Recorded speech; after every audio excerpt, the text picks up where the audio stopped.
Black robot, മെഴുവേലി Babuji crime thriller. Hello, police സ്റ്റേഷനല്ലേ? മറുതലക്കിൽ നിന്നും ഒരു സ്ത്രീയുടെ പരിഭ്രമം നിറഞ്ഞ ശബ്ദം. യെസ്, നിങ്ങൾ ആരാണ്? ഒക്കെ പറയാം സാർ. അതിനു മുമ്പ് എനിക്ക് ഇൻസ്പെക്ടർ സാറിനെ ഒന്ന് ലൈനിൽ കിട്ടണം. Yes, inspector Devanath here. Sir, താങ്കൾ എന്നെ രക്ഷിക്കണം.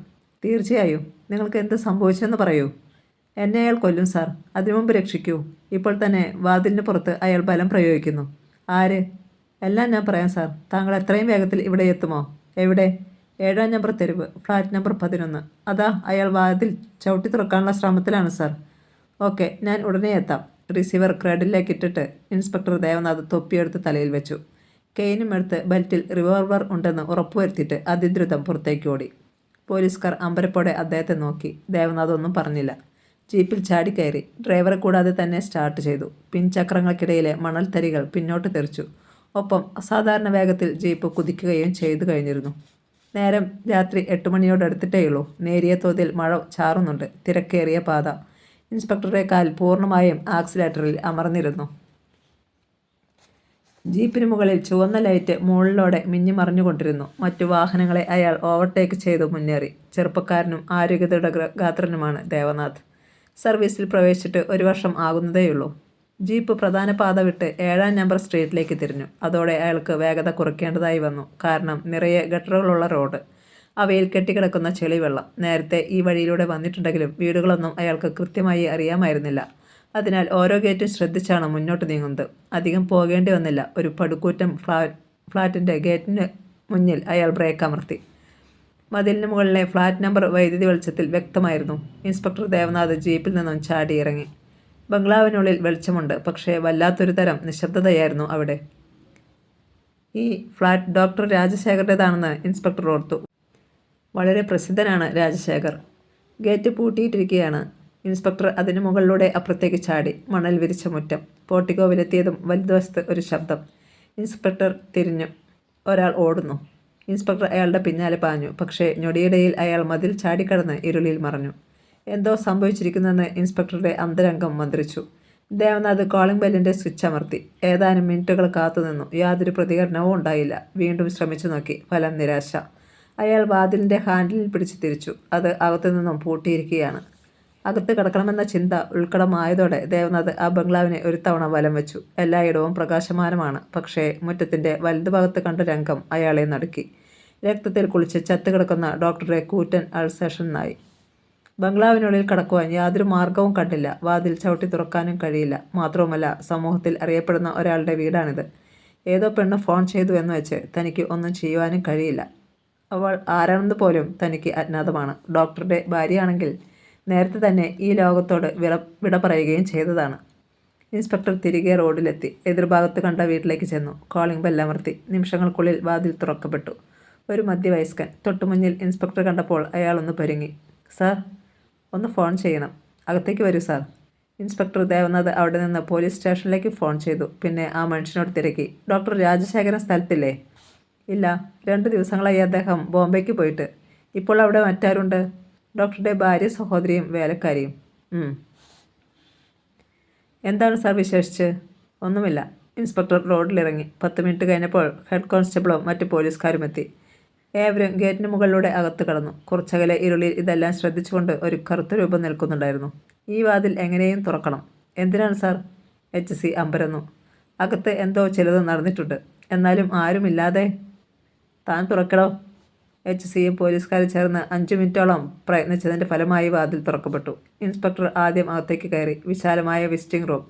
ലൈറ്റുകൾ തെളിഞ്ഞു നിൽപ്പുണ്ട്. ഇൻസ്പെക്ടർ അടുത്ത മുറിയിൽ കടന്നു. അവിടെ ശൂന്യമായിരുന്നു. താഴത്തെ നില മുഴുവൻ തിരഞ്ഞെങ്കിലും ആരെയും കാണാതെ വന്നപ്പോൾ അവർ മുകളിലേക്ക് കയറി. 2-ാം നിലയിൽ കാൽ കുത്തിയതും മുന്നിൽ ഒരു അദൃശ്യ ഭിത്തിയിൽ ചെന്ന് മുട്ടിയതുപോലെ അവർ നിന്നു. വാതിൽക്കൽ തളം കെട്ടിക്കിടക്കുന്ന രക്തം. അവർ മെല്ലെ അവിടേക്കെടുത്തു. ആരെയും നടക്കുന്ന ഒരു കാഴ്ചയായിരുന്നു അത്. പകുതി ബെഡിലും ബാക്കി ഭാഗം തറയിലുമായി ഏതാണ്ട് പരിപൂർണ്ണ നഗ്നയായി കിടക്കുന്ന ഒരു യുവതി. അവളുടെ മാറിടത്തിൽ ഒരു മുറിവുണ്ടായിരുന്നു. അതുവഴി അപ്പോഴും ചോര തറയിലേക്ക് ഒലിച്ചിറങ്ങുന്നുണ്ട്. കൃത്യം നടന്നിട്ട് അധിക സമയമായിട്ടില്ല. താൻ താഴെ വെച്ച് കണ്ട മനുഷ്യൻ തന്നെയായിരിക്കും കൊലയാളിയെന്ന് ഇൻസ്പെക്ടർക്ക് തോന്നി. അപ്പോൾ തന്നെ തനിക്ക് അകത്ത് കിടക്കുവാൻ കഴിഞ്ഞിരുന്നുവെങ്കിൽ ഒരുപക്ഷെ ഇവളെ രക്ഷപ്പെടുത്താൻ കഴിഞ്ഞേനെ. പോലീസുകാർ ഒന്നും മനസ്സിലാകാതെ മുഖാമുഖം നോക്കി. ഇൻസ്പെക്ടർ ദേവനാഥ് അവളുടെ കൈത്തണ്ടയിൽ പിടിച്ചു. ആ നെറ്റിയിൽ ചുളിവുകളുണ്ടായി. നേരിയ തോതിൽ നാഡീസ്പന്ദനമുണ്ട്. ഒരു ബെഡ്ഷീറ്റ് എടുത്ത് അവളുടെ നഗ്നത മറച്ചു. പിന്നെ പോലീസുകാരുടെ സഹായത്തോടെ അവളെ താങ്ങിയെടുത്ത് ജീപ്പിലെത്തിച്ചു. 2 കോൺസ്റ്റബിൾസിനെ ബംഗ്ലാവിന് കാവൽ നിർത്തിയിട്ട് അവർ ജീപ്പ് പായിച്ചു. ഹോസ്പിറ്റൽ. ഡ്യൂട്ടി ഡോക്ടർ രാംശങ്കർ യുവതിയെ ഓപ്പറേഷൻ തിയേറ്ററിലേക്ക് മാറ്റി. തിയേറ്ററിൻ്റെ വാതിലടഞ്ഞു. ഇൻസ്പെക്ടർ CIക്ക് ഫോൺ ചെയ്തു. അനന്തരം വരാന്തയിൽ കിടന്നിരുന്ന ഒരു ബെഞ്ചിലിരുന്നു. ഒരു ശാസ്ത്രജ്ഞൻ കൂടിയാണ് ഡോക്ടർ രാജശേഖർ. അദ്ദേഹത്തിൻ്റെ ഭാര്യ സഹോദരിയാണ് ഈ നിലയിൽ. അവൾക്ക് എന്തോ ഭീതിയുണ്ടായിരുന്നു. അത് തന്നോട് പറയുവാനാണ് ഫോൺ ചെയ്തത്. മരണത്തെ അവൾ തൊട്ടുമുന്നിൽ കണ്ടിരുന്നു എന്ന വസ്തുതയും അവൾ തന്നെ അറിയിച്ചിരിക്കുന്നതാണ്. ഇൻസ്പെക്ടർ ആകെ അസ്വസ്ഥനായിരുന്നു. ഹോസ്പിറ്റലിലായത് കാരണം ഒരു സിഗരറ്റ് വലിക്കുവാൻ കൂടി കഴിയുന്നില്ല. കഷ്ടിച്ച് 10 മിനിറ്റുകൾ കഴിഞ്ഞപ്പോൾ CI സോമചൗധരി എത്തിച്ചേർന്നു. മേലുദ്യോഗസ്ഥന് സല്യൂട്ട് നൽകിയതിനു ശേഷം ഉണ്ടായ സംഭവം മുഴുവൻ ഇൻസ്പെക്ടർ ദേവനാഥ് അദ്ദേഹത്തെ പറഞ്ഞു കേൾപ്പിച്ചു. ഡോക്ടർ രാജശേഖർ സ്ഥലത്തില്ലാത്ത സമയമായതിനാൽ നാം കൂടുതൽ ശ്രദ്ധിച്ചേ പറ്റൂ. ഒരുപക്ഷെ അദ്ദേഹത്തിൻ്റെ ഗവേഷണ രഹസ്യങ്ങൾ എന്തെങ്കിലും ചോർത്തിയെടുക്കുകയായിരുന്നുവോ അക്രമിയുടെ ലക്ഷ്യമെന്ന് നമുക്കറിഞ്ഞുകൂടാ. CI തുടർന്നു. അക്രമിയുടെ ചോദ്യങ്ങൾക്ക് ഉത്തരം നൽകുവാൻ ഈ കുട്ടി മടിക്കുകയോ അതല്ലെങ്കിൽ എല്ലാം പറഞ്ഞു കഴിഞ്ഞതുകൊണ്ട് ഇവളെ ഇല്ലാതാക്കുവാൻ ശ്രമിക്കുകയോ ചെയ്തതായിരിക്കണം. ദേവനാഥ് മറുപടി പറയുന്നതിന് മുമ്പ് ഓപ്പറേഷൻ തിയേറ്ററിൻ്റെ വാതിൽ തുറക്കപ്പെട്ടു. പുറത്തേക്ക് വന്ന ഡോക്ടർ രാംശങ്കറിനെ പോലീസ് ഉദ്യോഗസ്ഥന്മാർ ചോദ്യാർത്ഥത്തിൽ നോക്കി. വെടിയുണ്ട ഏൽപ്പിച്ച മുറിവ് മാരകമാണ്. ആ കുട്ടി രക്ഷപ്പെടുന്ന കാര്യം ബുദ്ധിമുട്ടാണ്. സ്വബോധം വീഴുമ്പോൾ കേസിന് ആസ്പദമായ എന്തെങ്കിലും വിവരം കിട്ടിയാൽ നല്ലത്. ഡോക്ടർ നടന്നുപോയി. തിയേറ്ററിന് തൊട്ടടുത്തുള്ള ഒരു മുറിയിലേക്ക് അവളെ മാറ്റി. CIയും SIയും അവളുടെ മുഖത്തേക്ക് ഉറ്റുനോക്കിക്കൊണ്ട് മുറിയിൽ തന്നെ നിന്നു. ഉദ്ദേശം അരമണിക്കൂർ കഴിഞ്ഞപ്പോൾ യുവതിയുടെ കൺപീലികൾ സാവധാനം ചലിച്ചു. അവർ ആകാംക്ഷയോടെ നോക്കി. മെല്ലെ അവൾ കണ്ണുകൾ തുറന്നു. പോലീസ് ഉദ്യോഗസ്ഥന്മാരെ അവൾ ഭീതിയോടെ നോക്കി. ശത്രുവല്ലെന്ന് മനസ്സിലായതുകൊണ്ടാവാം ആ കണ്ണുകളിൽ ശാന്തത പടരുന്നത് അവർ ശ്രദ്ധിച്ചു. ആ ചുണ്ടുകൾ എന്തോ പറയുവാൻ വേണ്ടി വെമ്പുന്നത് പോലെ തോന്നി. എന്താണുണ്ടായത്? ഡോക്ടറെ മുന്നറിയിപ്പ് ഓർത്തുകൊണ്ട് ദേവനാഥ് തിരക്കി. സാർ പറയൂ. അയാൾ എന്നെ ആര്? Black robot.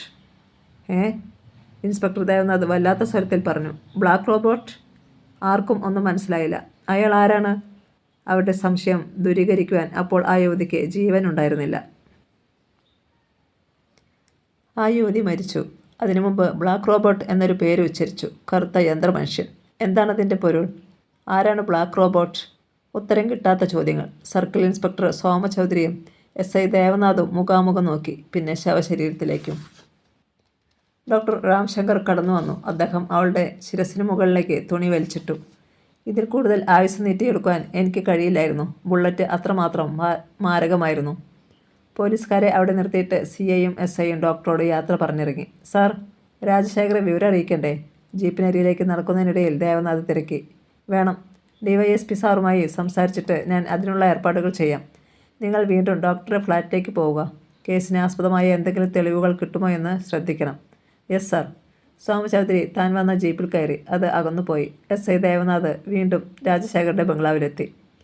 പറവു നിന്നിരുന്ന പോലീസുകാർ അയാൾക്ക് സല്യൂട്ട് നൽകി. ഇൻസ്പെക്ടർ പിന്നെയും മരണമുറിയിലെത്തി. ഈ കേസ് അത്ര നിസ്സാരമല്ല. ഡോക്ടർ രാജശേഖർ ആഭ്യന്തരമന്ത്രിയുടെ ഫാമിലി ഡോക്ടർ കൂടിയാണ്.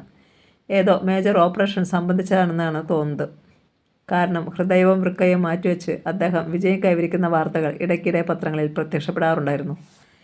മരണമുറിയിലെ ഓരോ വസ്തുവിലും ഇൻസ്പെക്ടറുടെ കണ്ണുകൾ പതിഞ്ഞു. മേശയുടെയും അലമാരയുടെയുമൊക്കെ ഡ്രോകൾ തുറന്നു നോക്കി. അതിനുള്ളിൽ നിന്നും ഒരു ഡയറി ദേവനാഥിന് കിട്ടി. ഇത് അവളുടേതായിരിക്കണം. മറിച്ചു നോക്കി. നീന ചാറ്റർജി. അത് അവൾ തന്നെയാവണം. ചാറ്റർജി മരണമടഞ്ഞ ഒരു പോലീസ് കമ്മീഷണറാണ്. ഒരു രാത്രിയിൽ ശിരസിലേക്ക് വെടിയുണ്ടകൾ പായിച്ചാണ് അദ്ദേഹത്തെ ആരോ വധിച്ചത്. അദ്ദേഹത്തിൻ്റെ മൂത്ത മകളെയായിരുന്നു ഡോക്ടർ രാജശേഖർ വിവാഹം കഴിച്ചത്. പക്ഷേ 1 വർഷം മുമ്പ് അവളും മരിച്ചു. Heart attack. പിന്നീട് ഡോക്ടറുടെ സഹായിയായിട്ടാണ് നീന അവിടെ കഴിഞ്ഞത്. ഡയറി വീട്ടിൽ ചെന്നിട്ട് വായിക്കാം. അത് കീശയിൽ തിരുകിക്കൊണ്ട് അയാൾ അടുത്ത മുറിയിൽ കയറി.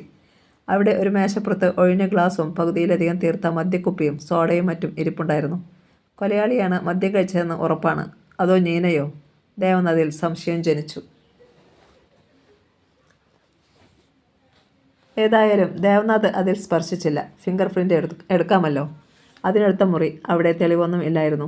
അവസാനം ഇൻസ്പെക്ടർ ജാഗ്രതയോടെ നിൽക്കണമെന്ന് പോലീസുകാരോട് പറഞ്ഞിട്ട് ഗേറ്റ് ചാടിക്കടന്ന് റോഡിൽ കിടന്നിരുന്ന ജീപ്പിനരികിലെത്തി. ജീപ്പ് പോയി ഏതാനും സെക്കൻഡുകൾ കഴിഞ്ഞപ്പോൾ ദീർഘകായനായ ഒരു മനുഷ്യൻ അതിനു പിന്നാലെ ബൈക്കിൽ പാഞ്ഞുപോയി. ഇൻസ്പെക്ടർ ദേവനാഥ് വീട്ടിലെത്തി. ഡൽഹി ആഗ്ര റോഡിൽ നിന്നും കഷ്ടിച്ച് 10 മിനിറ്റ് ചെറിയ പാതയിലൂടെ സഞ്ചരിച്ചാൽ വീട്ടിലെത്താം. തരക്കേടില്ലാത്ത ഒരു കെട്ടിടം. ഗേറ്റിന് പുറത്ത് ജീപ്പ് നിർത്തിയിട്ട് ഇറങ്ങി. അത് തുറന്നു. ജീപ്പ് അകത്ത് കയറ്റിയിട്ട് ഗേറ്റ് അടയ്ക്കുകയും ചെയ്തു. പോർട്ടിക്കോവിലെത്തിയപ്പോഴേക്കും അകത്ത് ലൈറ്റ് തെളിഞ്ഞു. സ്മിത ഇതുവരെയും ഉറങ്ങിയില്ലായിരുന്നുവെന്ന് തോന്നുന്നു. ഇൻസ്പെക്ടർ വാച്ച് നോക്കി. സമയം 1:30. ആ കൊലപാതകത്തിന് പിന്നാലെ പോയത് കാരണം ആഹാരം കഴിക്കാൻ പോലും സാധിച്ചില്ല. ബല്ലമർത്തി കഴിഞ്ഞപ്പോൾ വാതിൽ തുറക്കപ്പെട്ടു. അകത്തെ വെളിച്ചം അയാളുടെ ശരീരത്തിലേക്കും പാളി വീണു. എന്താ ചേട്ടാ ഇത്ര വൈകിയത്? സ്മിത മന്ദഹസ്തോടെ തിരക്കി. വല്ലാത്തൊരു ജോലി തന്നെയാണ് മോളെ ഇത്. അവളെ ചേർത്തണച്ചുകൊണ്ട് അയാൾ അകത്തേക്ക് കയറി. കഷ്ടിച്ച് 22 വയസ്സ് വരും സ്മിതയ്ക്ക്. മനോഹരിയായ ഒരു പെൺകുട്ടി. അവരുടെ വിവാഹം കഴിഞ്ഞിട്ട് 6 മാസം കഴിഞ്ഞതേയുള്ളൂ. ഇൻസ്പെക്ടർ തൊപ്പിയും കെയിനും അവളെ ഏൽപ്പിച്ചു. നീ ഭക്ഷണം എടുത്തു വയ്ക്കേ, ഞാനൊന്ന് കുളി കഴിഞ്ഞു വരാം. 10 മിനിറ്റുകൾക്കുള്ളിൽ അയാൾ ഡൈനിങ് ടേബിളിനരികിലെത്തി. ചേട്ടനെ കണ്ടിട്ട് ഏതോ സങ്കീർണമായ പ്രശ്നത്തിലായിരുന്നുവെന്ന് തോന്നുന്നല്ലോ. അതെ, ആകെ കുഴഞ്ഞ പ്രശ്നങ്ങൾ. ഇരുവരും ഒന്നിച്ചിരുന്ന് ഭക്ഷണം കഴിച്ചു. ഒരു കാര്യം മറന്നു, സ്മിത അറിയിച്ചു. ചേട്ടനൊരു ഫോൺ കോൾ ഉണ്ടായിരുന്നു. ആരുടെ? ബ്ലാക്ക് റോബോട്ട് എന്നാണ് പേര് പറഞ്ഞത്. Black robot? ഇൻസ്പെക്ടറുടെ നട്ടെല്ലിനുള്ളിൽ ഒരു തരിപ്പുണ്ടായി. ഈ പേരാണ് തൻ്റെ തലവേദന. ആരാണ് ഈ ചെകുത്താൻ? ഇയാളും നീനയുമായുള്ള ബന്ധം എന്താണ്? എന്താണ് ചേട്ടൻ ആലോചിക്കുന്നത്? അയാൾ എന്തു പറഞ്ഞു? ചേട്ടൻ ഉണ്ടോ എന്ന് ചോദിച്ചു. ഇല്ലെന്ന് ഞാൻ പറഞ്ഞപ്പോൾ വീണ്ടും വിളിക്കാമെന്നും അയാളുടെ പേര് ബ്ലാക്ക് റോബോട്ട് എന്നാണെന്ന് മാത്രം പറഞ്ഞു. ഇൻസ്പെക്ടർ ദേവനാഥ് ഊണ് നിർത്തി. എന്താ? മതി.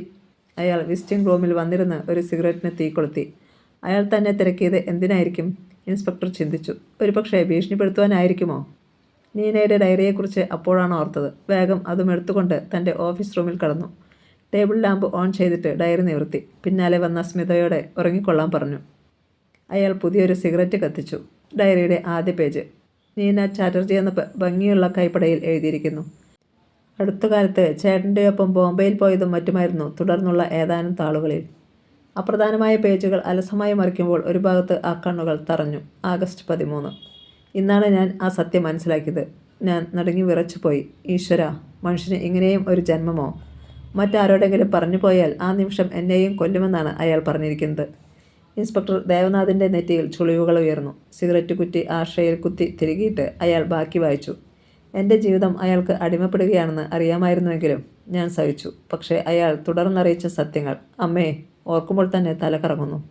അത്രയുമേ ആ പേജിലുണ്ടായിരുന്നുള്ളൂ. അടുത്ത പേജ്. ആഗസ്റ്റ് 14. നാളെ സ്വാതന്ത്ര്യദിനമാണ്. അന്ന് എനിക്കും എൻ്റെ മനസ്സിന് സ്വാതന്ത്ര്യം നൽകണം. മനസ്സിൽ വീർപ്പ് മുട്ടുകയാണ്. ഞാൻ ഈ രഹസ്യം ആരോടെങ്കിലും പറയും. കാരണം എന്നെ ഏത് നിമിഷവും അയാൾ കൊന്നേക്കാം. അങ്ങനെ വന്നാൽ എന്നോടുകൂടി ആ രഹസ്യം എന്നേക്കുമായി അവസാനിക്കും. അത് പാടില്ല. ഞാൻ മരിച്ചാലും അയാളുടെ മുഖംമൂടി മാറ്റപ്പെടണം. വിശ്വസ്തയായ എൻ്റെ സുഹൃത്തിനോട് ഞാനിത് പറയും. അവൾ നാളെ ഇവിടെ എത്താമെന്ന് ഏറ്റിട്ടുണ്ട്. ഇൻസ്പെക്ടർ ദേവനാഥിൻ്റെ മനസ്സിൽ ഉദ്വേഗം നിറയുകയായിരുന്നു. ആഗസ്റ്റ് 15. രാവിലെ മുതൽ ഞാൻ എലിസബത്തിനെയും പ്രതീക്ഷിച്ച് ഇരിക്കുകയായിരുന്നു. പക്ഷേ ഉച്ചകഴിഞ്ഞാണ് അവൾ എത്തിയത്. എൻ്റെ മനസ്സിൽ നടുക്കങ്ങൾ ഉണർത്തിയ, എന്നെ സദാ അലട്ടിക്കൊണ്ടിരിക്കുന്ന ആ രഹസ്യം ഞാൻ അവളോട് പറഞ്ഞു. അവളിലുണ്ടായ അമ്പരപ്പ് എനിക്കിപ്പോഴും മനസ്സിൽ കാണാം. പോലീസിൽ അറിയിക്കണമെന്ന് അവൾ പറഞ്ഞു. എന്നാൽ ഞാൻ എതിർത്തു. ഞാൻ അതിന് തുനിയുന്നു എന്നറിയുന്ന നിമിഷം അയാൾ എന്നെ വധിച്ചാലോ? പറ്റുമെങ്കിൽ എനിക്ക് അയാളെ വധിക്കണം. അതാണ് എൻ്റെ തീരുമാനം. എലിസബത്തിനോട് ഒന്നേ ഞാൻ ആവശ്യപ്പെട്ടിട്ടുള്ളൂ. നീ ഈ രഹസ്യം കാത്തു സൂക്ഷിക്കണം. എനിക്ക് എന്തെങ്കിലും സംഭവിച്ചാൽ അന്നിത് ലോകത്തോട് വിളിച്ചു പറയണം. അവളത് സമ്മതിച്ചു. വൈകിട്ട് ഞാനും ചേട്ടനും കൂടി സിനിമയ്ക്ക് പോയി. ഒരു ഇംഗ്ലീഷ് ചിത്രം.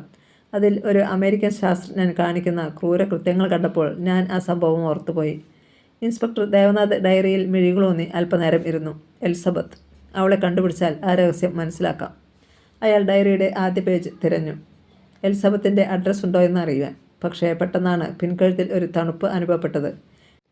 ഞെട്ടി മുഖം തിരിച്ചു നോക്കിയപ്പോൾ മുഖം മൂടി അണിഞ്ഞ ഒരു അധികായൻ പിസ്റ്റൾ ചൂണ്ടി നിൽക്കുന്നു. Who are you? I am black robot. ആ മറുപടി കേട്ടപ്പോൾ ഇൻസ്പെക്ടർ ദേവനാഥിൻ്റെ തലച്ചോറിനുള്ളിൽ ഒരു സ്ഫോടനം നടന്നു.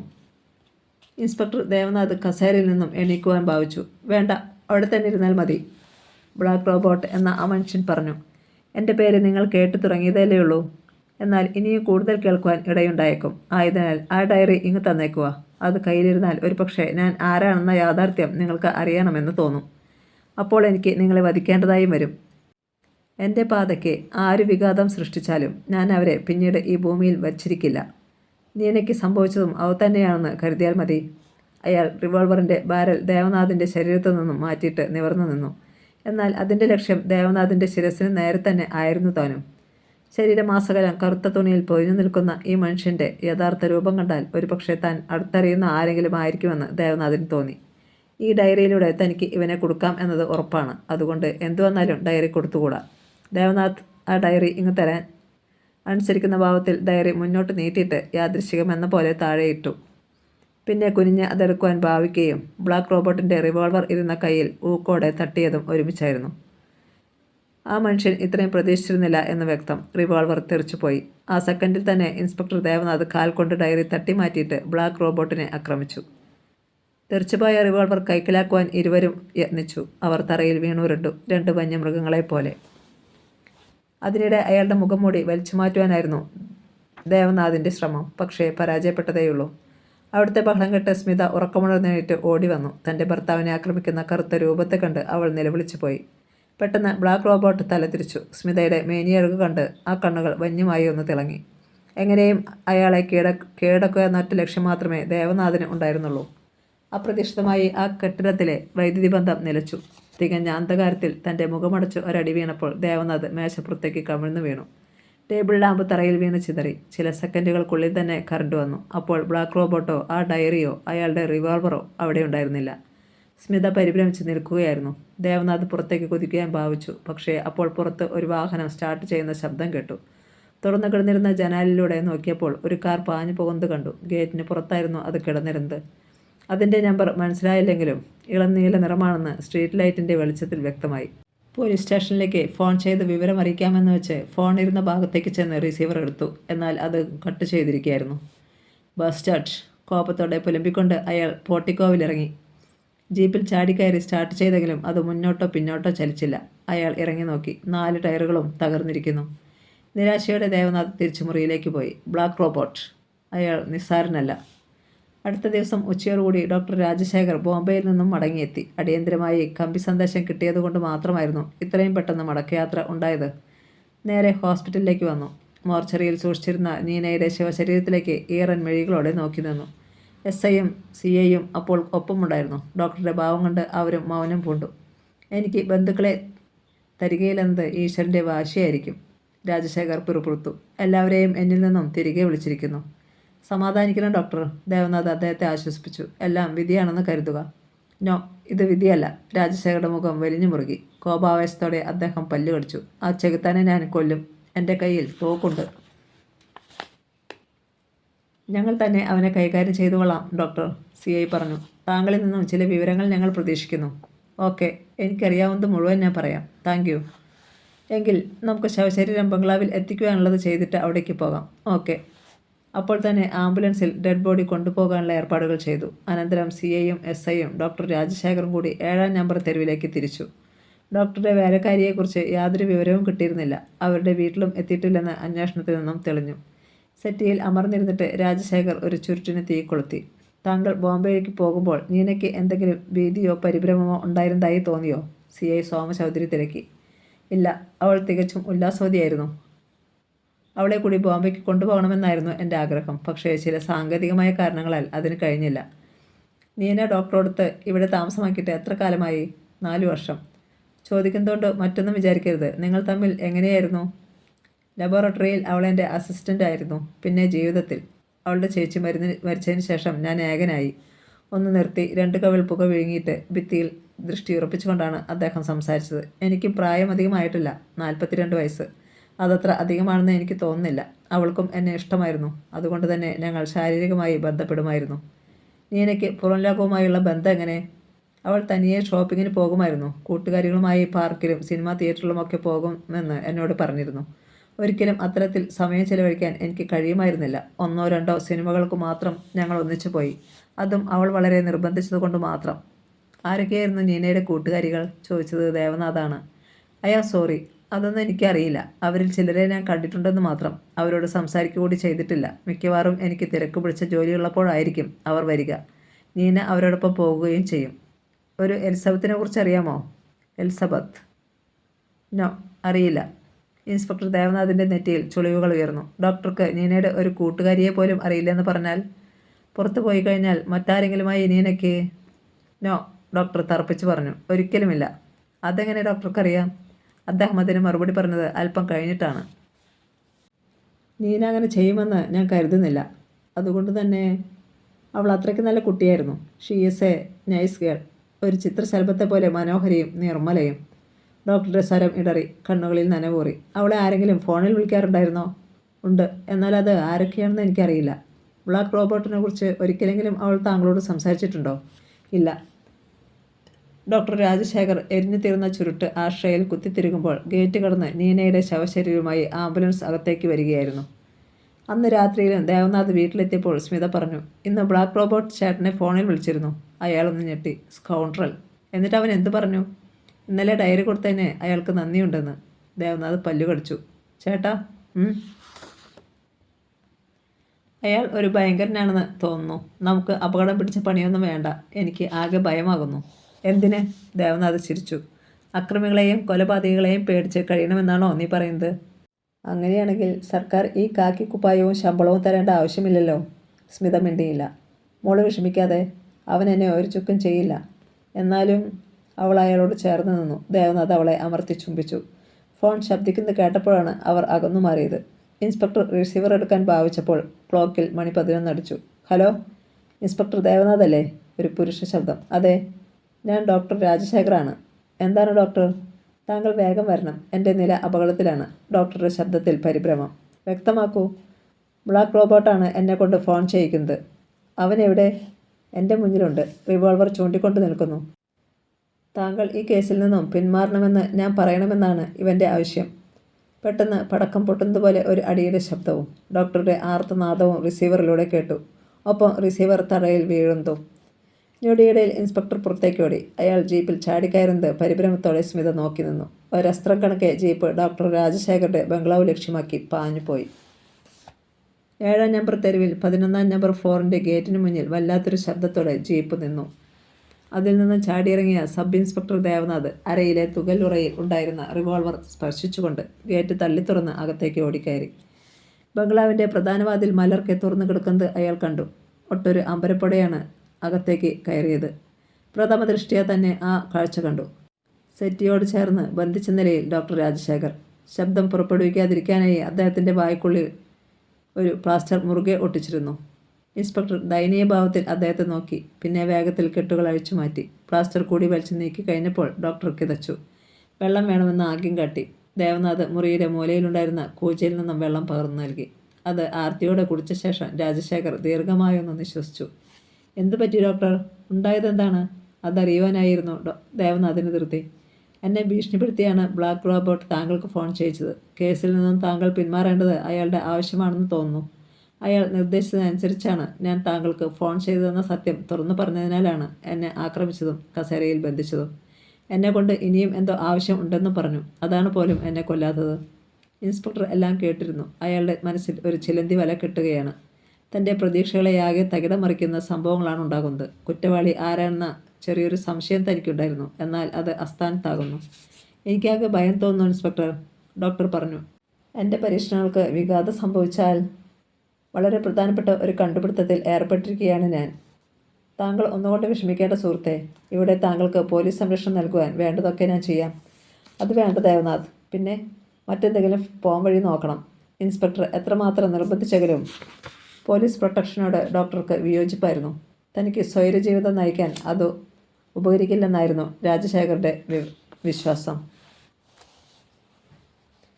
രാത്രി 12 മണി കഴിഞ്ഞപ്പോൾ ഇൻസ്പെക്ടർ ദേവനാഥ് തൻ്റെ വസതിയിൽ തിരിച്ചെത്തി. എന്നാലും ഒരു വാക്കുപോലും പറയാതെ ചേട്ടൻ പോയി കളഞ്ഞല്ലോ. സ്മിത പരിഭവിച്ചു. അത്തരം ഒരു പ്രശ്നമായിരുന്നു മോളെ. എന്തു ചെയ്യാം? അയാൾ അവളുടെ ഒപ്പം കിടക്കറയിലേക്ക് പോയി. സമയം രാത്രി 2:30. ഡൽഹി ആഗ്ര റോഡിലൂടെ വന്നുകൊണ്ടിരുന്ന ഒരു കറുത്ത അംബാസിഡർ കാർ ഇൻസ്പെക്ടർ ദേവനാഥിൻ്റെ വീട്ടിലേക്കുള്ള പാതയിലേക്ക് തിരിഞ്ഞു. അല്പദൂരം ഓടിക്കഴിഞ്ഞപ്പോൾ അത് നിൽക്കുകയും പിൻസീറ്റിൽ നിന്നും ദീർഘകായനായ ഒരു മനുഷ്യൻ പുറത്തിറങ്ങുകയും ചെയ്തു. അയാൾ കറുത്ത വസ്ത്രങ്ങളും മുഖം മൂടി അണിഞ്ഞിരുന്നു. കയ്യിൽ വെളുത്ത ഗ്ലൗസ്. കട്ടപിടിച്ച അന്ധകാരത്തിൽ ആ ഗ്ലൗസുകൾ മാത്രം കാണാം. ഒറ്റനോട്ടത്തിൽ ആരും ഭയപ്പെട്ടു പോകും. ബ്ലാക്ക് റോബോട്ട്, ആ ഭീകരനായിരുന്നു അത്. അയാളുടെ ശിരസിൽ അല്പം ചരിച്ചു വച്ചിരിക്കുന്ന കറുത്ത ഹാറ്റിൽ നേർത്ത മഞ്ഞിൻ തുള്ളികൾ പതിയാൻ തുടങ്ങി. അയാൾ ഇൻസ്പെക്ടർ ദേവനാഥിൻ്റെ വീടിന് വെളിയിലെത്തി. ഗേറ്റിൽ പിടിച്ച് ഒരു നിമിഷം അകത്തേക്ക് നോക്കി നിന്നു. പിന്നെ മെല്ലെ ഗേറ്റിന് പുറത്തുകൂടി അകത്ത് കടന്നു.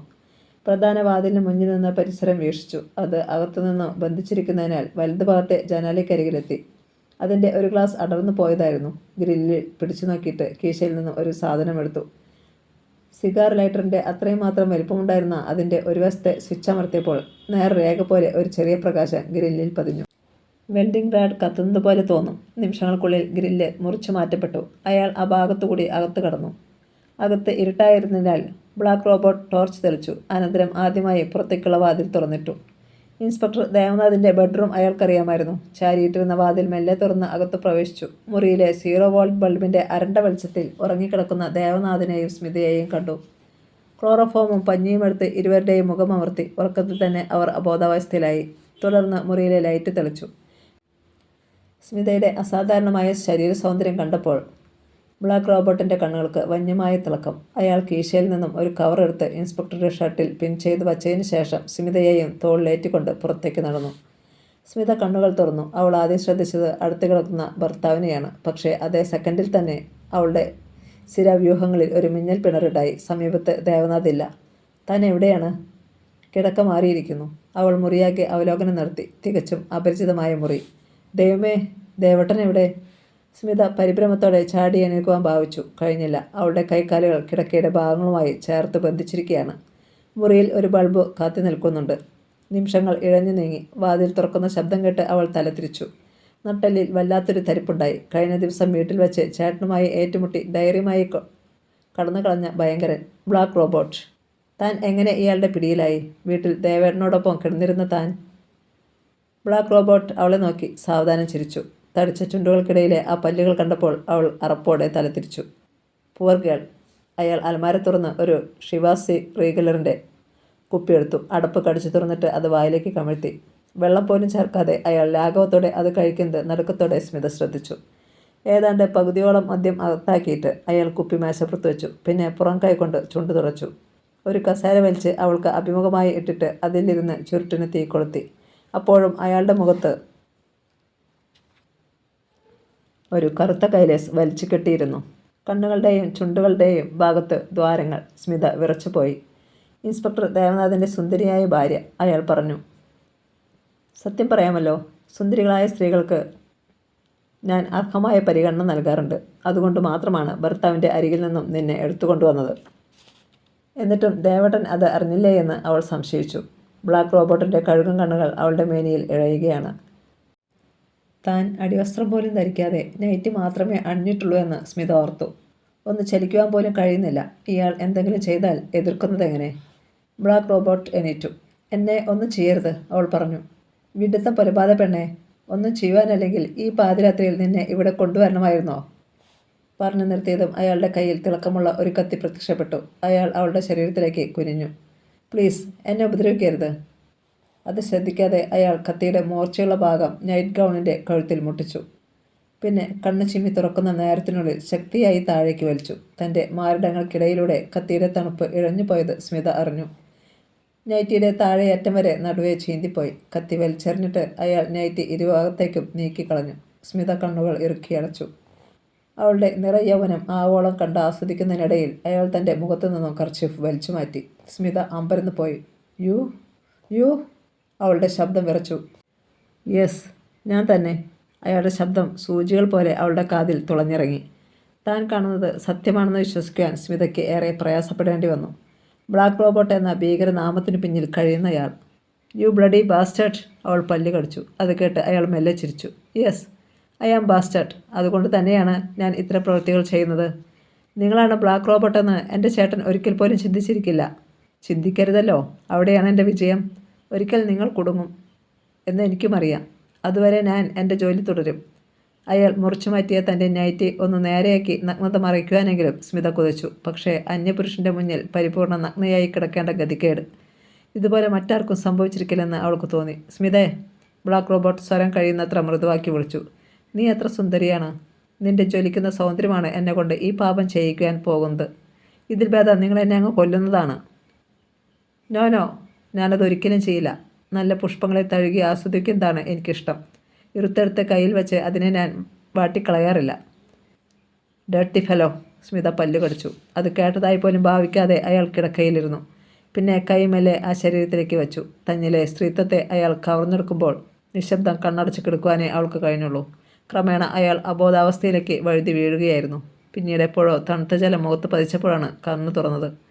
കിടക്കയിൽ ബ്ലാക്ക് റോബോട്ട് മന്ദവാസത്തോടെ ഇരിക്കുന്നു. അവളെ സംതൃപ്തിയോടെ അയാൾ നോക്കി. അവൾ ആ മുഖത്ത് കാരിത്തുപ്പി. തുലഞ്ഞു പോ ചെകുത്താനെ. അപ്പോഴും അയാൾ ചിരിച്ചു. നിന്നെ എനിക്ക് വേണം. എന്നെ ഒന്ന് അഴിച്ചുവിടറാ. പിന്നെ ജീവനുള്ള എൻ്റെ ശരീരത്തിൽ നീ സ്പർശിക്കില്ല. അസംബന്ധം പുലബാതിരി വെഡ്ഡിപ്പെണ്ണേ. പൊടുന്നനെ അയാളുടെ മുഖം ക്രൂരമായി. ബ്ലാക്ക് റോബോട്ടിനെ നിനക്ക് ശരിക്കറിയില്ല. ഒന്ന് ഞാൻ പറഞ്ഞേക്കാം, ഇനിയുള്ള നിൻ്റെ ശേഷിക്കുന്ന ജീവിതം ഈ താവളത്തിലായിരിക്കും. ഒരിക്കലും നീ ഇനി പുറം ലോകം കാണില്ല. അഥവാ ഇവിടെ നിന്ന് രക്ഷപ്പെടുവാൻ ശ്രമിക്കുകയോ അതല്ല ആത്മഹത്യക്ക് മുദ്രിക്കുകയോ ചെയ്താൽ നിൻ്റെ പ്രിയപ്പെട്ട ഭർത്താവിനെയും എനിക്ക് കൊല്ലേണ്ടി വരും. അത് കേട്ടപ്പോൾ സ്മിത നടുങ്ങി വിറച്ചു പോയി. തൻ്റെ ദേവേട്ടനെ കൊല്ലുക? ഈശ്വരാ, എൻ്റെ ചേട്ടനൊന്നും ചെയ്യരുത്. ഞാനതിന് ശ്രമിക്കാം, പക്ഷേ നിൻ്റെ പ്രവർത്തനങ്ങളുടെ അടിസ്ഥാനത്തിലായിരിക്കും അത്. സ്മിത തളർന്നു പോയി. സംസാരിക്കുവാൻ പോലും കഴിഞ്ഞില്ല. അയാൾ കത്തിയെടുത്ത് അവളുടെ ബന്ധനങ്ങൾ അറുത്തുമാറ്റി. സ്മിത എണീറ്റ് ഗൗൺ കൊണ്ട് നഗ്നത മറച്ചു നിന്നു. അപ്പുറത്ത് ബാത്റൂമുണ്ട്. നിനക്ക് ആവശ്യമുള്ള സാധനങ്ങളൊക്കെ ഇവിടെ എത്തിക്കുവാൻ ഞാൻ ഏർപ്പാടാക്കിയിട്ടുണ്ട്. ഇതൊരു ഭൂഗർഭ സങ്കേതമാണ്. ഇവിടെയുള്ള മുറികളിലൊക്കെ നിനക്ക് സ്വൈര്യമായി വിഹരിക്കാം. സിനിമ കാണുവാൻ ടിവിയും VCPയും ഒക്കെ ഉണ്ട്. വായിക്കാൻ പുസ്തകങ്ങൾ വേണമെങ്കിൽ അതും. ഇനി എനിക്ക് കുറേ ജോലികളുണ്ട്. നമുക്ക് വൈകിട്ട് കാണാം. അയാൾ അവിടെ നിന്നും പുറത്തേക്ക് പോയി. തൻ്റെ വിധിയോർത്ത് സ്മിത പൊട്ടിക്കരഞ്ഞു. അതിരാവിലെ ഉറക്കമുണർന്ന ഇൻസ്പെക്ടർ ദേവനാഥ് കിടക്കയിൽ സ്മിതയെ കണ്ടില്ല. അടുക്കളയിൽ കാണുമെന്നുള്ള ചിന്തയോടെ തിരിഞ്ഞു കിടന്നു. അപ്പോഴാണ് തൻ്റെ ഷർട്ടിൽ പിൻ ചെയ്തിരിക്കുന്ന കവർ കണ്ടത്. അമ്പരപ്പോടും അതിലുപരി അത്ഭുതത്തോടെയുമാണ് കവർ എടുത്തത്. കിടക്കയിൽ എണീറ്റിരുന്നു. വേഗത്തിൽ കവർ വലിച്ചു കീറി. അതിൽ ഇളം പച്ച നിറത്തിലുള്ള ഒരു കടലാസ്. വിറയ്ക്കുന്ന കൈകളോടെ അത് നിവർത്തി. ചുവന്ന മഷി കൊണ്ട് ഇപ്രകാരം എഴുതിയിരുന്നു: പ്രിയപ്പെട്ട ദേവനാഥ്, താങ്കളുടെ ഭാര്യയെ കൊണ്ടുപോകുന്നു. അത്രയും ആയപ്പോഴേക്കും ദേവനാഥിനെ തലക്കറങ്ങി. അയാൾ വിശ്വാസം വരാതെ അടുക്കളയിലേക്ക് ഓടി. സ്മിതേ, സ്മിതേ ഉറക്കെ വിളിച്ചുകൊണ്ട് ഓരോ മുറികളിലും കയറിയിറങ്ങി. ദേവനാഥ് തളർന്നു പോയി. അയാൾ കസേരയിലിരുന്നു. ബാക്കി കൂടി വായിക്കുവാൻ മനസ്സ് പ്രേരിപ്പിച്ചു. അവളുടെ സൗന്ദര്യം എന്നെ ചെകുത്താനാക്കുന്നു. സൗന്ദര്യമുള്ള വസ്തുക്കൾ ഒരാൾ തന്നെ ഉപയോഗിക്കുന്നതിൽ എന്താണൊരു രസം? കുറേ കാലം അവൾ എൻ്റെ കൂടെ കഴിയട്ടെ. താങ്കൾ വിഷമിക്കേണ്ട. എൻ്റെ അരികിൽ അവൾ സുരക്ഷിതയായിരിക്കും. സസ്നേഹം, ബ്ലാക്ക് റോബോട്ട്. ബസ്റ്റാർട്ട്. ഇൻസ്പെക്ടർ പല്ലു കടിച്ചു. അവനെ ഞാൻ കൊല്ലും. ആ നേരത്തെ ഫോൺ ശബ്ദിച്ചു. അയാൾ റിസീവർ എടുത്തു. SI Devanath here. ആ ബ്ലാക്ക് റോബോട്ട്. എവിടെടാ എൻ്റെ ഭാര്യ? ചൂടാകാതെ സാറേ, ഇപ്പോൾ അവൾ കുളിക്കുകയാണ്. ഇൻസ്പെക്ടറുടെ കയ്യിൽ നിന്നും റിസീവർ ക്രാഡിലേക്ക് തന്നെ വീണു. സ്മിത, അവളെ രക്ഷിക്കണം. അയാൾ തയ്യാറായി. ദിനപത്രങ്ങളിലൊക്കെ ബ്ലാക്ക് റോബോട്ടിനെ കുറിച്ചുള്ള വാർത്തകളായിരുന്നു. ഇതാ ഒരു വാർത്ത കൂടി. ദേവനാഥ് ഫോണിലൂടെ തൻ്റെ സീനിയർ ഓഫീസർമാരോട് ആ ദുരന്ത കഥ പറഞ്ഞു. പോലീസ് ഫോഴ്സ് മുഴുവൻ സ്മിതയെ അന്വേഷിക്കുന്ന തിരക്കിലായി. ഡൽഹിയിലെ ചുവന്ന തെരുവിൽ വരെ അവർ തിരഞ്ഞു. കണ്ടില്ല. സന്ധ്യ. ഇൻസ്പെക്ടർ ദേവനാഥ് തിരികെ വീട്ടിലെത്തി. അല്പം കഴിഞ്ഞപ്പോൾ ഡോക്ടർ രാജശേഖരുടെ കാറും അവിടെ എത്തി. അദ്ദേഹം ഇൻസ്പെക്ടർക്ക് അഭിമുഖമായിരുന്നു. താങ്കൾക്കുണ്ടായ ദുരന്തം ഞാൻ അറിഞ്ഞു സുഹൃത്തെ, രാജശേഖർ പറഞ്ഞു. ആ ചെകുത്താനെ പിടിക്കുവാൻ നമുക്ക് ഒരുമിച്ച് നീങ്ങാം. എൻ്റെ ഭാര്യ. സോമനാഥ് കരച്ചിലിൻ്റെ വക്കോളം എത്തിയിരുന്നു. ഇത്ര സെൻറ്റിമെൻ്റലാകാതെ മിസ്റ്റർ ദേവനാഥ്. താങ്കളെപ്പോലെ തന്നെ ദുഃഖിതനാണ് ഞാനും. പക്ഷേ എന്തു ചെയ്യാം? ഇൻസ്പെക്ടർ മിണ്ടിയില്ല.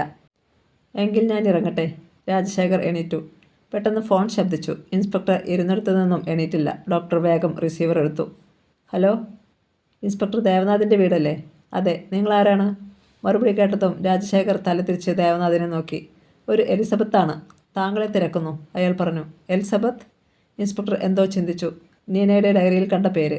അയാൾ വല്ലാത്തൊരു ആവേശത്തോടെ റിസീവർ തട്ടിപ്പറിച്ചു. എലിസബത്ത്? യെസ്, ഞാൻ തന്നെ. ആ ശബ്ദം ഇൻസ്പെക്ടറുടെ കാതിൽ മാറ്റുലി കൊണ്ടു.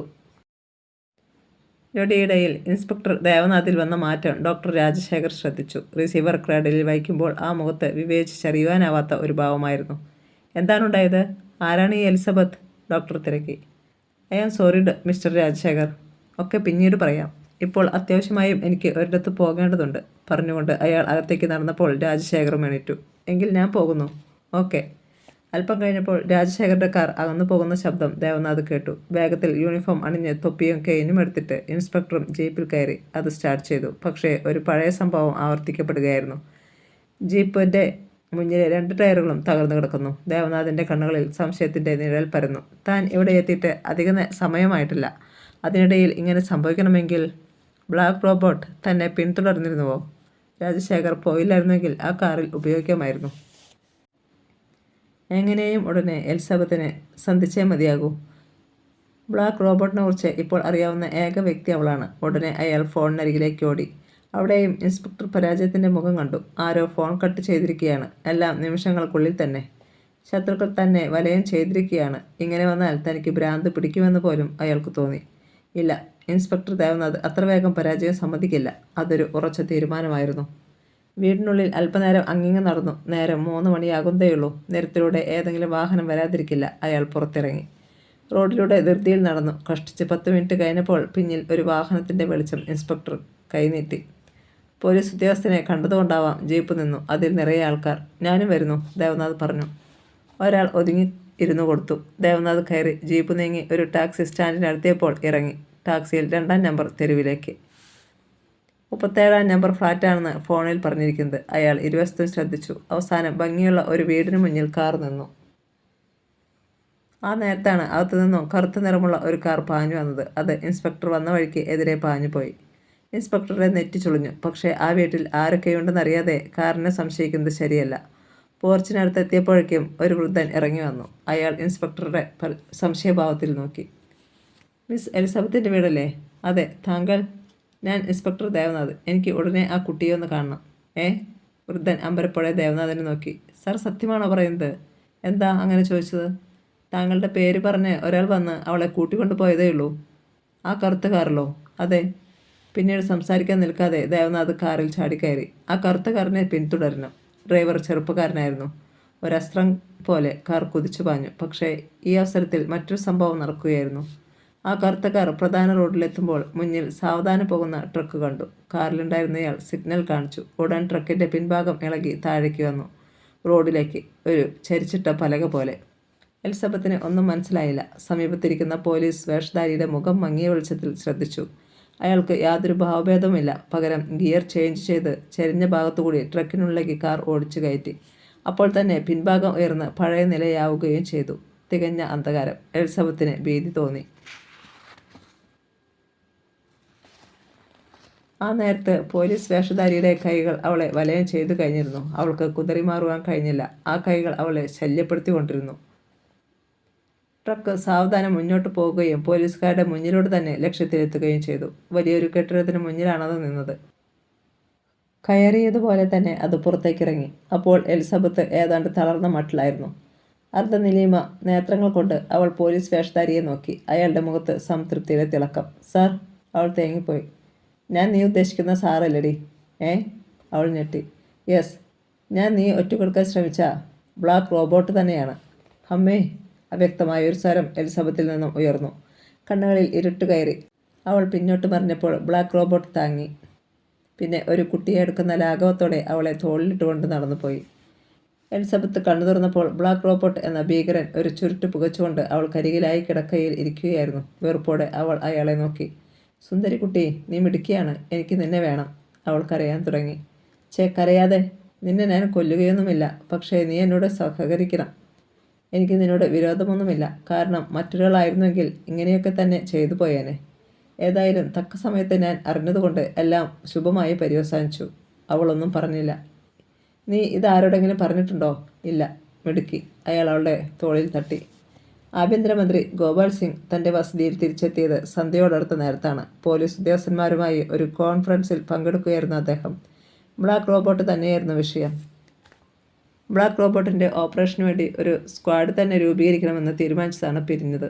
അദ്ദേഹം വേഷം മാറി ഭാര്യയിൽ നിന്നും ചായ വാങ്ങി കുടിച്ചുകൊണ്ടിരിക്കുമ്പോഴാണ് ഏകമകൾ ഗ്ലോറി ഒരു കവറുമായി വന്നത്. ഡാഡിക്ക് പേഴ്സണൽ ആയതുകൊണ്ട് PAയുടെ കയ്യിൽ കൊടുത്തില്ല. മന്ത്രി അത് വാങ്ങി വലിച്ചു കയറി. ഒരു പച്ച കടലാസ്. അതിൽ ചുവന്ന മഷി കൊണ്ട് എഴുതിയിരുന്നത് വായിച്ചപ്പോൾ മന്ത്രി വിറച്ചുപോയി. അദ്ദേഹം നിമിഷങ്ങൾ കൊണ്ട് വിയർപ്പിൽ കുളിച്ചു. എന്താണ് ഡാഡി? മന്ത്രിയുടെ ഭാവമാറ്റം കണ്ട് അമ്പരപ്പോടെ ഗ്ലോറി തിരക്കി. നത്തിങ്. മകളെ നോക്കി അദ്ദേഹം ചിരിക്കുവാൻ ശ്രമിച്ചു. നോ, എന്തോ ഉണ്ട്. ഡാഡിയുടെ മുഖം കണ്ടാലറിയാം. അതൊന്നും മോൾ അറിയേണ്ട കാര്യമില്ല. നീ അപ്പുറത്തേക്ക് പോയിക്കോ. അവൾ തിരിഞ്ഞു നടന്നു. മോളെ. ഗ്ലോറി തല തിരിച്ചു. ഈ കത്ത് കൊണ്ടുവന്നത് ആരായിരുന്നു? ഒരു മധ്യവയസ്കൻ ബൈക്കിൽ വന്നു. ഗൂർഖയോട് സംസാരിച്ചിട്ട് ഇത് കൊടുത്തിട്ട് പോയി. ഞാൻ ബാൽക്കണിയിൽ നിന്ന് എല്ലാം കാണുന്നുണ്ടായിരുന്നു. ഓക്കെ. മന്ത്രി ഓഫീസ് റൂമിലേക്ക് നടന്നു. വാതിൽ ബോൾട്ട് ചെയ്തു. ഇതെന്തൊരു പരീക്ഷണം? ഫ്രിഡ്ജ് തുറന്ന് ഒരു കുപ്പി വിസ്കി എടുത്തു. ഗ്ലാസ്സിലേക്ക് പകർന്നത് വായിലേക്ക് കമഴ്ത്തി. പലതവണ പിന്നെ തൻ്റെ റിവോൾവറിംഗ് ചെയറിൽ തളർന്നിരുന്നു. കത്ത് മേശപ്പുറത്ത് വെച്ചു. കണ്ണുകൾ വടിവത്ത അക്ഷരങ്ങളിൽ തറഞ്ഞു നിന്നു. പ്രിയ ഗോപാൽ സിംഗ്, ആഭ്യന്തരമന്ത്രിക്ക് ഭീഷണി കത്ത് അയക്കുകയാണെന്ന് ധരിക്കരുത്. ഇന്ന് നടന്ന കോൺഫറൻസിലെ എല്ലാ വിവരങ്ങളും ഞാൻ അറിഞ്ഞു. Very good. രാഷ്ട്രത്തിനും ജനങ്ങൾക്കും വേണ്ടി നല്ല കാര്യങ്ങൾ ചെയ്യണമെന്നുള്ള അങ്ങയുടെ ആഗ്രഹം പ്രശംസനീയം തന്നെ. പക്ഷേ അതിനു മുമ്പ് എൻ്റെ വക ഒരു ചെറിയ ട്രീറ്റ്മെൻറ്റ്. കഴിഞ്ഞ ആഴ്ച കേരള ഹൗസിനടുത്തുള്ള ഒരു കെട്ടിടത്തിൽ നിങ്ങൾ ഒരു രാത്രി കഴിഞ്ഞില്ലേ? അന്ന് നടന്നത് മുഴുവൻ എൻ്റെ കയ്യിലെ വീഡിയോ കാസറ്റിലുണ്ട്. അത് ഞാൻ പുറത്തുവിട്ടാലത്തെ അവസ്ഥയെക്കുറിച്ച് താങ്കളൊന്ന് ചിന്തിച്ചു നോക്കൂ. ക്ഷമിക്കണം, ഇത് ഭീഷണിയല്ലെന്ന് ആദ്യമേ പറഞ്ഞു. എനിക്ക് കുറേ പണത്തിന് ആവശ്യമുണ്ട്. ഒരു 25 ലക്ഷം തൽക്കാലം മതി. ഫോണിൽ ഞാൻ താങ്കളുമായി ബന്ധപ്പെടാം. ഇനി ഇതൊക്കെ വിശ്വസിക്കാൻ ബുദ്ധിമുട്ടാണെങ്കിൽ ഒരു കാസറ്റ് തരാം. ഒറിജിനൽ എൻ്റെ പക്കലുണ്ടല്ലോ. നിർത്തട്ടെ. സസ്നേഹം, ബ്ലാക്ക് റോബോട്ട്. എന്ത് ചെയ്യണമെന്ന് ഗോപാൽ സിംഗിന് യാതൊരു രൂപവുമില്ലായിരുന്നു. കഴിഞ്ഞ ആഴ്ചത്തെ ആ രാത്രി അതിൻ്റെ വീഡിയോ കാസറ്റ് പുറത്തുപോയാൽ പാടില്ല. എന്തുകൊണ്ടും ഭയാനകമായിരിക്കും അത്. മന്ത്രി ഒരു സിഗരറ്റിന് തീ കൊളുത്തി. പൊടുന്നനെ അദ്ദേഹത്തിൻ്റെ കണ്ണുകളിൽ വിസ്മയം പകർന്നു. മേശപ്പുറത്തിരുന്ന കടലാസിൽ നിന്നും പുക ഉയർന്നു. ഞെട്ടലോടെ അദ്ദേഹം അത് നീക്കി തറയിലിട്ടു. അടുത്ത നിമിഷം അതിൽ തീ ആളിപ്പടർന്നു. മന്ത്രി മിഴിച്ചിരുന്നു. ബ്ലാക്ക് റോബോട്ട് അസാധാരണ വ്യക്തിയാണ്. വളരെ കരുതലോടെ നീങ്ങിയേ പറ്റൂ. തൻ്റെ വിസിറ്റിംഗ് റൂമിൽ അസ്വസ്ഥതയോടെ അങ്ങിങ്ങുലാത്തുകയായിരുന്നു ഡോക്ടർ രാജശേഖർ. ഇടയ്ക്കിടെ വാച്ചിൽ നോക്കിക്കൊണ്ട് അദ്ദേഹം ആരെയോ പ്രതീക്ഷിക്കുന്നുണ്ട്. അപ്പോൾ സമയം 8:25. പിന്നെയും 5 മിനിറ്റുകൾ കൂടി കഴിഞ്ഞപ്പോൾ ഒരു വാഹനത്തിൻ്റെ ഇരമ്പൽ. അദ്ദേഹത്തിൻ്റെ മുഖം തെളിഞ്ഞു. Inspector ദേവനാഥിൻ്റെ jeep. പോർട്ടിക്കോവിൽ അത് നിന്നപ്പോഴേക്കും ഡോക്ടർ വാതിൽക്കലേക്ക് ചെന്നു. വരണോ ഇൻസ്പെക്ടർ, ഞാൻ താങ്കളെ പ്രതീക്ഷിച്ചിരിക്കുകയായിരുന്നു. എന്താ ഡോക്ടർ വിശേഷം? ഫോണിലൂടെ പറയാതിരുന്നപ്പോൾ തന്നെ പ്രാധാന്യമുള്ള വാർത്തയാണെന്ന് ഞാൻ കരുതി. ഓഫ് കോഴ്സ്, താങ്കൾ വരൂ. അദ്ദേഹം ഇൻസ്പെക്ടറെയും കൂട്ടിക്കൊണ്ട് തൻ്റെ ലബോറട്ടറിയിലേക്ക് നടന്നു. ഭിത്തിയിലെ ഒരു സ്വിച്ച് അമർത്തിയപ്പോൾ വാതിൽ തുറക്കപ്പെട്ടു. അവർ അകത്ത് കയറിയ ഉടനെ അത് തനിയെ അടയുകയും ചെയ്തു. ഇൻസ്പെക്ടർ ശ്രദ്ധിച്ചു. ഒരു നീണ്ട ഹാൾ. അതിനുള്ളിൽ അനേകം ഡെസ്കുകളും അവയിൽ വിവിധ തരം യന്ത്രങ്ങളും ഇരിപ്പുണ്ട്. മറ്റൊരു ഭാഗത്ത് എലി, പാമ്പ് മുതലായവയെ വളർത്തുന്ന കൂടുകൾ. അവയും പരീക്ഷണങ്ങൾക്ക് വേണ്ടിയാണോ? ദേവനാഥ് തിരക്കി. അതെ, പറഞ്ഞുകൊണ്ട് ഡോക്ടർ ഒരു എലിയെ പിടിച്ച് പെരുമ്പാമ്പിൻ്റെ കൂട്ടിലേക്ക് ഇട്ടുകൊടുത്തു. പെരുമ്പാമ്പ് സാവധാനം തൻ്റെ ഇരയെ വിഴുങ്ങുന്നത് ഇൻസ്പെക്ടർ നോക്കി നിന്നു. എന്നെ താങ്കൾ വിളിച്ചു വരുത്തിയത് എന്തിനാണെന്ന് ഇനിയും പറഞ്ഞില്ല. വരൂ. മറുപടി അതായിരുന്നു. അവർ മറ്റൊരിടത്തെത്തി. അവിടെ കിടക്കയിൽ ശരീരത്ത് അനേകം ബാൻഡേജുകളുള്ള ഒരു സ്ത്രീ കിടന്നിരുന്നു. അവരുടെ കണ്ണുകൾ അടഞ്ഞിരുന്നു. ആരാണിവർ? എൻ്റെ വേലക്കാരി. ആശ്ചര്യസൂചകമായ ഒരു ശബ്ദം ദേവനാഥിൽ നിന്നുയർന്നു. ഇവളെ എങ്ങനെ തിരിച്ചു കിട്ടി? സന്ധ്യ കഴിഞ്ഞ സമയത്ത് ഗേറ്റിൽ ഒരു കാർ വന്നു നിന്നു. ഞാൻ അപ്പോൾ ഗാർഡനിൽ കാറ്റേറ്റിരിക്കുകയായിരുന്നു. കാറിൻ്റെ ശബ്ദം കേട്ട് നോക്കിയപ്പോൾ 2 പേർ ചേർന്ന് ഗേറ്റിന് മുകളിലൂടെ ഇവളെ അകത്തേക്കിടുന്നതാണ് കണ്ടത്. ഞാൻ ഓടിയെത്തിയപ്പോഴേക്കും അവർ രക്ഷപ്പെട്ടിരുന്നു. ഉടനെ ഇവളെ ഞാൻ ഇവിടെ കൊണ്ടുവന്നു. പക്ഷേ ഡോക്ടർ നിർത്തി. ഇൻസ്പെക്ടർ ചോദ്യഭാവത്തിൽ നോക്കി. ഇവൾ എന്നെ തിരിച്ചറിഞ്ഞില്ല. കഴിഞ്ഞ കാര്യങ്ങളൊന്നും ഇവൾക്ക് ഓർമ്മയില്ല. മൈ ഗോഡ്, ബ്ലാക്ക് റോബോട്ട് തന്നെയായിരിക്കണം അത് ചെയ്തത്. ഞാനും അങ്ങനെ വിശ്വസിക്കുന്നു. അപ്പോൾ തൻ്റെ ഭാര്യയുടെ രൂപം ഇൻസ്പെക്ടറുടെ മനസ്സിൽ തെളിഞ്ഞു വന്നു. അവൾക്കും ഇത്തരമൊരു ഗതി വന്നാൽ? സ്മിത ആ തടവറയിലെത്തിയിട്ട് 2 ദിവസമാകുന്നു. ഇത്രയും സമയത്തിനുള്ളിൽ ബ്ലാക്ക് റോബോട്ട് എന്ന സ്വയം പേര് സൃഷ്ടിച്ചെടുത്ത ആ ചെകുത്താൻ്റെ കാമദാഹത്തിന് എത്രയോ തവണ അവൾ ഇരയായിരിക്കുന്നു. എങ്ങനെയും രക്ഷപ്പെടണമെന്ന് സ്മിത ഉറച്ചു. അവിടുത്തെ എല്ലാ മുറികളിലും കയറി ഇറങ്ങുവാനുള്ള സ്വാതന്ത്ര്യം അവൾക്കുണ്ട്. അവളുടെ കാര്യങ്ങൾ നോക്കുവാനായി മാത്രം അവിടെ ഒരു സ്ത്രീയുണ്ട്. അവിടെ 2-3 ഫോണുകൾ അവൾ കണ്ടു. എന്നാൽ അവയിലൂടെ പുറം ലോകവുമായി ബന്ധപ്പെടാൻ കഴിയുമോ എന്ന കാര്യത്തിൽ അവൾക്ക് സംശയമുണ്ടായിരുന്നു. ബ്ലാക്ക് റോബോട്ട് ഇപ്പോഴും മാന്യതയുടെ മുഖം മൂടി അണിഞ്ഞ് കഴിയുകയാണ്. അനുവദിച്ചുകൂടാ. ഒരു തവണ ആ സ്ത്രീ ഭക്ഷണം കൊണ്ടുവന്നു കൊടുത്തതിന് ശേഷം തിരികെ പോകുമ്പോൾ സ്മിത അവരെ പിന്തുടർന്നു. അങ്ങനെ പുറത്തേക്കുള്ള വാതിൽ കണ്ടുപിടിച്ചു. രാത്രി 8:30 കഴിഞ്ഞപ്പോൾ അവൾ ആ മാർഗത്തിലൂടെ പുറത്തു വന്നു. ഒരു നീണ്ട ഇടനാഴി. അതിൻ്റെ അങ്ങേയറ്റത്ത് ഒരു വാതിൽ. പുറത്തുനിന്നും അത് പൂട്ടിയിരിക്കുകയായിരുന്നു. അവിടെ കാത്തിരുന്നു. അധികനേരം കഴിയുന്നതിന് മുമ്പ് വാതിൽ തുറക്കപ്പെട്ടു. ആ സ്ത്രീ അകത്തേക്ക് വന്നു. ആ ക്ഷണം അവൾ പുറത്തു ചാടി. വാതിൽ പുറത്തുനിന്നും ലോക്ക് ചെയ്തു. പിന്നെ വേഗത്തിൽ ഓടി. 1-2 മുറികൾ താണ്ടിക്കഴിഞ്ഞപ്പോൾ മുറ്റത്തേക്കുള്ള വാതിൽ. അവൾ പുറത്തു കടന്നു. ഗേറ്റ് കടന്ന് റോഡിലെത്തി. അപ്പോഴേക്കും തളർന്നു കഴിഞ്ഞിരുന്നു. പൊടുന്നനെ തൻ്റെ പിന്നിലൂടെ ആരോ ഓടി വരുന്നതായി അവൾക്ക് തോന്നി. ഒരു കറുത്ത മനുഷ്യൻ. അവളുടെ ഓട്ടത്തിന് വേഗതയേറി. പക്ഷേ ചെളിവെള്ളം കെട്ടിക്കിടന്നിരുന്ന ഒരു ഓടയിലേക്ക് അവൾ മറിഞ്ഞു വീണു. അവിടെ നിന്നും എണീറ്റ് വീണ്ടും ഓടി. എന്നാൽ അപ്പോഴേക്കും ആ കറുത്ത രൂപം അവളുടെ മേലേക്ക് കുതിച്ചു ചാടിക്കഴിഞ്ഞിരുന്നു. സ്മിതയുടെ കണ്ടത്തിൽ നിന്നും ഒരു ആർത്തനാദം ഉയർന്നു. അയാൾ അവളുടെ വായ് പൊത്തിപ്പിടിക്കാൻ ശ്രമിച്ചെങ്കിലും അവൾ തെന്നിമാറി. ഒരു കാര്യം അവൾക്ക് വ്യക്തമായി. ഈ മനുഷ്യൻ ബ്ലാക്ക് റോബോട്ടല്ല. അയാളുടെ അനുചരന്മാരിൽ ആരോ ആവും. അയാളുടെ കയ്യിൽ ഒരു യന്ത്രത്തോക്കുണ്ടായിരുന്നു. സ്മിത വീണ്ടും ഓടി. ഇരുവശത്തും മതിൽ കെട്ടുകളാണ്. എന്നാൽ പൊടുന്നനെ ഒരു വശത്തു നിന്നും വെളിച്ചം അവിടേക്ക് പാളി വീണു. അപ്പോൾ കറുത്ത രൂപ അവളെ ഉപേക്ഷിച്ചിട്ട് ഒരു മതിലിന് മുകളിലൂടെ അപ്പുറത്തേക്ക് മറഞ്ഞു. ആ വാഹനം അടുത്തു വന്നു. അവൾ അതിനു നേരെ കൈ ഉയർത്തിക്കാട്ടി. Please help me, please help me. Jeep നിന്നു. അതിനുള്ളിൽ ഇരുന്ന മനുഷ്യൻ അമ്പരപ്പോഴെ ചാടിയിറങ്ങി. അത് ഇൻസ്പെക്ടർ ദേവനാഥായിരുന്നു. സ്മിതേ, സംശയം തീർക്കാനായി അയാൾ വിളിച്ചു. പരിചിത ശബ്ദം കേട്ട് അവൾ തലയുയർത്തി. അവൾക്ക് വിശ്വസിക്കാൻ കഴിഞ്ഞില്ല. ചേട്ടാ! സ്മിതേ, നീ? ചേട്ടാ! ഒന്നും സംസാരിക്കാൻ കഴിയാതെ അവൾ അയാളുടെ മാറിലേക്ക് വീണു. നീ എവിടെയായിരുന്നു മോളെ? ഹെഡ്ലൈറ്റിൻ്റെ വെളിച്ചത്തിൽ അവളുടെ മുഖം പിടിച്ചുയർത്തിക്കൊണ്ട് അയാൾ തിരക്കി. അവൾ കരയുകയായിരുന്നു, ഒരു കൊച്ചു കുട്ടിയെപ്പോലെ. ചേട്ടാ, അയാൾ എന്നെ... ബ്ലാക്ക് റോബോട്ടാണ് മോളെ. ആ, ആരാണവൻ? നമ്മുടെ... ബാക്കി പറയുവാൻ അവൾക്ക് കഴിഞ്ഞില്ല. പെട്ടെന്ന് ഇൻസ്പെക്ടറുടെ പിന്നിൽ ഒരു നിഴൽ നനങ്ങുന്നത് അവൾ കണ്ടു. വേഗത്തിൽ അവൾ അയാളെ തള്ളി മാറ്റിയിട്ട് പിന്നിലെത്തിയ മനുഷ്യന് അഭിമുഖമായി നിന്നു. ആ നിമിഷത്തിൽ തുടരെ വെടിപൊട്ടി. മാലപ്പടക്കത്തിന് തീ പിടിച്ചതുപോലെ. അതിനിടെ സ്മിതയുടെ ആർത്തനാദം. അവളുടെ ശരീരത്തിൽ നിന്നും രക്തവും മാംസകഷ്ണങ്ങളും തെറിച്ച് ദേവനാഥൻ്റെ ശരീരത്തിൽ വീണു. സ്മിതേ! അയാൾ അലറി വിളിച്ചു. കൊലയാളി ഇരുളിലൂടെ മതിൽ ചാടി മറഞ്ഞു.